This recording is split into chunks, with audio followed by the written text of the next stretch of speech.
যখন গাজর আর শশা বড় হয় তখন তারা গ্রামের পাশে সবজি চাষ শুরু করে। টমেটো, মরিচ, গাজর, শশা সব একসাথে চাষ করে।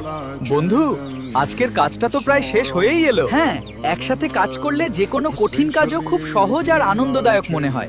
অবশেষে আমাদের কঠোর পরিশ্রমের ফসল প্রস্তুত। চলো বন্ধু, এই সতেজ সবজিগুলো বাজারে নিয়ে যাই। একদম ঠিক বলেছো, আজকের বাজার আমাদের জন্য। চলো বন্ধুরা, সবজিগুলো বাজারে নিয়ে যাওয়ার সময় হয়েছে। আজ আমাদের অনেক বিক্রি হবে, সবাই খুব খুশি মনে কিনবে। চলো তাড়াতাড়ি গাড়িটি চালু করি এবং রওনা হই। চলো, আজ বাজারে আমাদের সবজিগুলো খুব ভালো দামে বিক্রি হবে। একদম ঠিক বলেছো, সব মানুষ আমাদের টাটকা সবজি থেকে খুব খুশি হবে। আজ আকাশটা খুব সুন্দর, তাই না বন্ধু? একদম ঠিক, আমাদের এই সবজিগুলো বাজারে সবার খুব পছন্দ হবে। চলো, আজ আমাদের বন্ধুত্ব আর বিক্রির আনন্দটা দারুণ জমে উঠবে। নিয়ে যান, সবাই ভালো আছেন? 10 টাকা কেজি মাত্র। সবাই নিয়ে যান, ভাইয়েরা বোনেরা নিয়ে যান সবাই।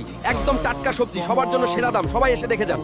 তো ভাইয়েরা বোনেরা সব আছে, নিয়ে যান। শশা আছে, গাজর আছে, লেবু আছে, কাঁচামরিচ আছে, মাত্র 10 টাকা কেজি। সবাই নিয়ে যান। লেবু 20 টাকা, খালি সবাই নিয়ে যান। দাদিমা, এগুলো সব আমাদের নিজেদের বাগানের একদম টাটকা সবজি, আপনি নির্দ্বিধায় নিয়ে যেতে পারেন। হ্যাঁ দাদিমা, সব সবজি খুব ভালো আছে। গাজর, আমাদের বন্ধুরা তো ব্যবসায় অনেক উন্নতি করেছে, কিন্তু শুধু টাকা আয় করাই কি জীবনের লক্ষ্য? আমাদের কি কিছুটা সময় সৃষ্টিকর্তার পথে এবং ভালো কাজের জন্য রাখা উচিত নয় কি বন্ধু? বন্ধু, তার মানে কি তুমি কিছু বুঝতে পারোনি? চাইতাছি চল সামনের মাসের 1 তারিখে নতুন বন্ধু মিলে ওয়াচ করতে যাই মদিনায়। আচ্ছা বন্ধু, ঠিক আছে, তুমি যেটা বলবে সেটাই হবে। এবার চলো বাসায় যাই। আচ্ছা বন্ধু, চলো এবার বাসায় যেয়ে বিশ্রাম নিই। আচ্ছা ঠিক আছে বন্ধু, কাজ তো অনেক হলো, চলো বাসায় যাই। হ্যাঁ চলো, কাল আবার দেখা হবে। আজকের দিনটা খুব ভালো ছিল, তাই না বন্ধু? একদম ঠিক। কাল সকালে আবার নতুন করে সব কাজ শুরু করব। এখন শান্তিতে ঘুমিয়ে পড়ি।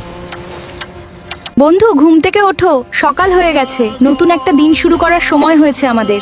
হ্যাঁ বন্ধু, সূর্যের আলো জানালা দিয়ে ঘরে চলে এসছে। চলো বন্ধু, আগে নাস্তা করে নাও, বাকিটা পরে দেখবো। ঠিক বলেছো, এই বিস্কুটটা সত্যিই খুব সুস্বাদু। চলো খেয়ে নিয়ে একটু বিশ্রাম করি। তা বন্ধু, মাল তুলি। ঠিক বলেছো, চলো তাড়াতাড়ি গুছিয়ে নিই। আজকে আমাদের অনেক কাজ বাকি আছে, বাড়ি ফিরে আবার সব গুছিয়ে তৈরি হতে হবে, কারণ আমাদের এই গ্রাম ছেড়ে অনেক দূরে সৌদি আরব যাওয়ার জন্য যাত্রা শুরু হতো। চলো বন্ধু, চিন্তা করো না, গাড়িতে ওঠো। গাজর শশা গাড়িতে ওঠ। হে ড্রাইভার, গাড়ি টান দাও। চিন্তা করো না বন্ধু, আমরা পৌঁছে যাব। যখন গাজর আর শশা বড় হয় তখন তারা গ্রামের পাশে সবজি চাষ শুরু করে। টমেটো, মরিচ, গাজর, শশা সব একসাথে চাষ করে।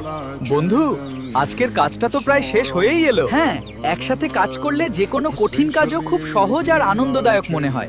অবশেষে আমাদের কঠোর পরিশ্রমের ফসল প্রস্তুত। চলো বন্ধু, এই সতেজ সবজিগুলো বাজারে নিয়ে যাই। একদম ঠিক বলেছো, আজকের বাজার আমাদের জন্য। চলো বন্ধুরা, সবজিগুলো বাজারে নিয়ে যাওয়ার সময় হয়েছে। আজ আমাদের অনেক বিক্রি হবে, সবাই খুব খুশি মনে কিনবে। চলো তাড়াতাড়ি গাড়িটি চালু করি এবং রওনা হই। চলো, আজ বাজারে আমাদের সবজিগুলো খুব ভালো দামে বিক্রি হবে। একদম ঠিক বলেছো, সব মানুষ আমাদের টাটকা সবজি থেকে খুব খুশি হবে। আজ আকাশটা খুব সুন্দর, তাই না বন্ধু? একদম ঠিক, আমাদের এই সবজিগুলো বাজারে সবার খুব পছন্দ হবে। চলো, আজ আমাদের বন্ধুত্ব আর বিক্রির আনন্দটা দারুণ জমে উঠবে। নিয়ে যান, সবাই ভালো আছেন? 10 টাকা কেজি মাত্র। সবাই নিয়ে যান, ভাইয়েরা বোনেরা নিয়ে যান সবাই। একদম টাটকা